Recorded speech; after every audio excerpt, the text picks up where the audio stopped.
বাতিল কৰা হৈছিলে এইটো আমি 30 তাৰিখে ডিচিজন কৰিলোঁ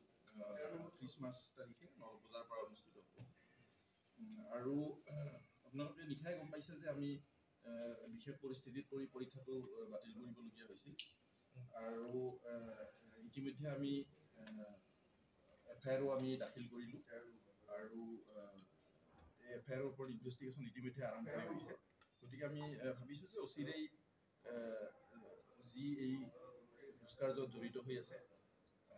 তেওঁলোক অচিৰেই হয়তো ধৰা পৰিব আৰু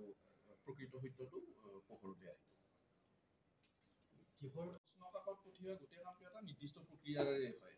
আৰু এই প্ৰক্ৰিয়াটো এতিয়া এই বছৰৰ এডপ্ট কৰা প্ৰক্ৰিয়া নহয় বছৰ বছৰ ধৰি চলি আছে আৰু এটা ফুলপ্ৰুফ ব্যৱস্থা যে এটা নিৰ্দিষ্ট প্ৰক্ৰিয়াৰ মাজেৰে কুৱেশ্যন পেপাৰ এখন কটা হয় আকৌ তাত এজন বিশেষ ব্যক্তিয়ে তাক মডাৰেট কৰাৰ পিছত আকৌ বাহিৰলৈ প্ৰিণ্টিঙৰ কাৰণে যায় আকৌ তাতেই পেকিং হৈ ইয়াত অহাৰ পিছত আমি একদম আমাৰ এটা যি চলিত ব্যৱস্থা আছে সেই ব্যৱস্থাৰে আমি পুলিচ প্ৰটেকশ্যন সহ গৈ আমি চেণ্টাৰবিলাকৰ যোনে যিমান কুৱেশ্যন পেপাৰ পাব লাগে সেইবিলাক নিৰ্দিষ্ট সেই চেণ্টাৰটোৰ এগেইনষ্টত থকা থানা বা পুলিচ আউটপোষ্টত আমাৰ জমা ৰখা হয় আৰু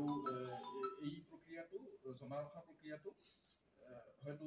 এসপ্তাহ 10 দিন আগত সম্পন্ন কৰা হয় যাতে সুকলমে পৰীক্ষা আৰম্ভ হ'ব পাৰে গতিকে এইখিনি ব্যৱস্থা কোনো হিন্দেৰি নোহোৱাকৈ এইবাৰো পালন কৰি পঠিওৱা হৈছে কিন্তু তৎসত্ত্বেও কি হ'ল এতিয়া ধৰিব পৰা নাই